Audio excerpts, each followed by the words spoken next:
जंगल के किनारे एक गांव था। घना अंधेरा जंगल, ऊंचे ऊंचे पेड़ दिन में भी लंबे साए करते थे। गांव पुराना था। यहाँ के लोग हमेशा डर के साए में जीते थे। वे काले बंगले के किस्से फुसफुसाते थे। सूरज डूबते ही वो बंगला एक साए की तरह दिखता था। बंगला कभी बहुत भव्य रहा होगा, अब खंडहर बन चुका था। इसकी दीवारों पर समय और उपेक्षा के धब्बे थे। पत्थरों पर बेलें ऐसे चिपकी थी जैसे कोई पंजे गड़ाए हुए हो। लोहे के दरवाजे खुले पड़े थे, मुड़े और टूटे हुए। कोई अंदर जाने की हिम्मत नहीं करता था, अब और नहीं। विजय एक युवा रिपोर्टर था। उसे कहानियों की भूख थी। उसने काले बंगले के किस्से, अफवाहें सुनी थीं। उसने ग्रामीणों की अंधविश्वासों पर ध्यान नहीं दिया। अपने कैमरा और वॉइस रिकॉर्डर के साथ वह सच्चाई का पता लगाने के लिए दृढ़ था। सूरज जैसे ही क्षितिज से नीचे डूबा, विजय बंगले के पास पहुंचा। उसकी रीढ़ की हड्डी में कंपकपी दौड़ गई। शाम की हवा अचानक ठंडी हो गई थी। बंगला उसके सामने था, ढलती रोशनी में और भी भयानक। उसने एक गहरी सांस ली, अपने डर को दूर किया और टूटे हुए फाटकों से अंदर चला गया।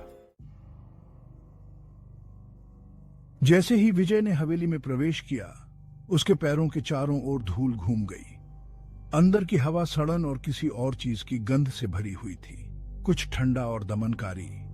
उसने अपनी टॉर्च जलाई, जिसकी किरण अंधेरे से कटती हुई जा रही थी।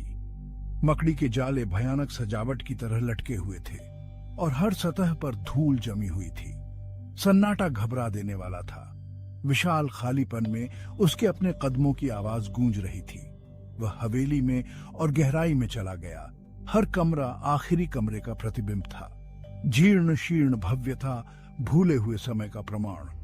उसने महसूस किया कि कोई है जो उसे देख रहा है। विजय दालान के अंत में एक कमरे में दाखिल हुआ। यहां हवा और भी भारी, ठंडी लग रही थी। उसने धूल भरी मेज पर हाथ फेरा। धूल में एक किताब की धुंधली सी रेखा दिखाई दे रही थी। उसने बरसों की उपेक्षा को ध्यान से दूर किया। यह एक फोटो एल्बम था। उसने एल्बम खोला। उसे घूरते हुए चेहरे किसी और ही दौर के थे। एक परिवार मुस्कुराता हुआ, उस अंधेरे से बेखबर जो उन पर छा जाने वाला था। उसने पन्ना पलटा। तस्वीरें और धुंधली होती गईं, मुस्कानें तनावपूर्ण होती गईं। आखिरी तस्वीर एक आदमी की थी। उसकी निगाहें विजय का पीछा करती हुई प्रतीत हो रही थीं, जो एक गहरे अशांत दुख से भरी हुई थीं।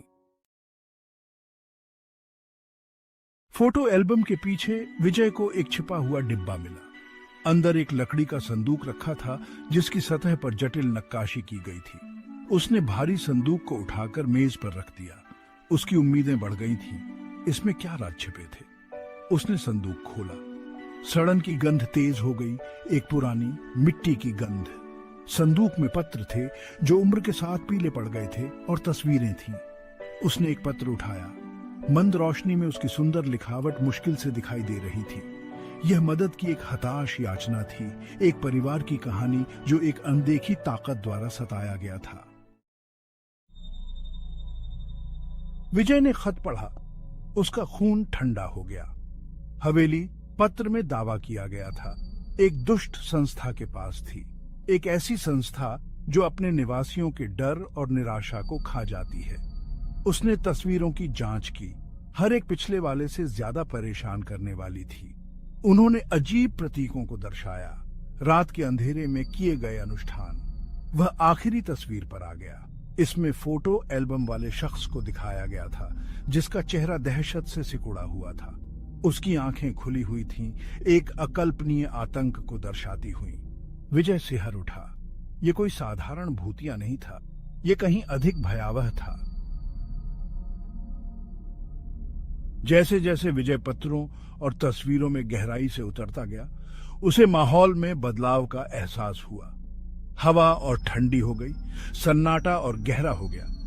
उसने एक धीमी फुसफुसाहट सुनी। उसका नाम कमरे में गूंज रहा था। वह घूम गया, अपनी टॉर्च को अंधेरे में चमका रहा था। फुसफुसाहट फिर आई, इस बार करीब, बर्फीले द्वेष से भरी हुई। उसने अपनी गर्दन पर एक ठंडी सांस महसूस की। उसकी दृष्टि के किनारे पर परछाइयां लिखती हुई प्रतीत हो रही थीं, जो खतरनाक आकार ले रही थी।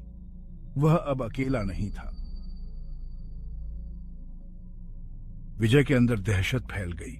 वह पीछे हटते हुए ठोकर मारकर मेज पर गिर पड़ा। संदूक फर्श पर गिर गया। उसकी सामग्री बिखर गई। तस्वीरें गिरे हुए पत्तों की तरह बिखरी हुई थीं, जिससे नीचे एक छिपा हुआ डिब्बा दिखाई दे रहा था। उसने अंदर झांका। डिब्बा खाली था, फिर भी उसमें से एक अप्राकृतिक ठंडक निकल रही थी। एक अदृश्य शक्ति ने विजय को अपनी ओर खींच लिया, उसे करीब खींच लिया। उसने दूर जाने की कोशिश की, लेकिन तब तक बहुत देर हो चुकी थी। अंधेरे ने उसे अपनी चपेट में ले लिया था। वह चिल्लाया। उसकी आवाज खाली हवेली में गूंज रही थी। एक चीख परछाइयों ने निगल ली। अगली सुबह ग्रामीणों को विजय की लावारिस कार हवेली के फाटकों के बाहर मिली। उन्होंने बेचैनी से एक दूसरे को देखा। पिछली रात उस रक्त रंजित चीख को सुनकर किसी ने अंदर जाने की हिम्मत नहीं की। वह चीख जो हवेली की गहराई से अपना रास्ता निकालती हुई प्रतीत हो रही थी। दिन हफ्तों में बदल गए और विजय फिर कभी नहीं दिखा। गांव वालों ने फुसफुसाते हुए कहा कि वह काले बंगले का एक और शिकार हो गया है। उसकी आत्मा उस बुराई ने निगल ली जो उसके भीतर रहती थी। हवेली बनी रही उस अंधेरे का एक मूक प्रमाण, जिसने अंदर जाने की हिम्मत करने वालों को अपनी चपेट में ले लिया। काला बंगला गांव के किनारे पर खड़ा था, जो उन अनदेखी ताकतों की याद दिलाता था जो परछाइयों में डुबकी रहती थी। विजय के लापता होने की याद अभी भी उनके मन में ताजा थी। किसी ने भी उसके पास जाने की हिम्मत नहीं की। हवेली एक किंवदंती बन गई, एक भयावह कहानी जो अंधेरी तूफानी रातों में टिमटिमाते तेल के लैंप के चारों ओर फुसफुसाती थी। काले बंगले ने अपने रहस्यों को करीब से छिपाकर रखा था। इसका अंधेरा अभेद्य था। ग्रामीणों को पता था कि कुछ रहस्यों को कभी सुलझाया नहीं जाना चाहिए।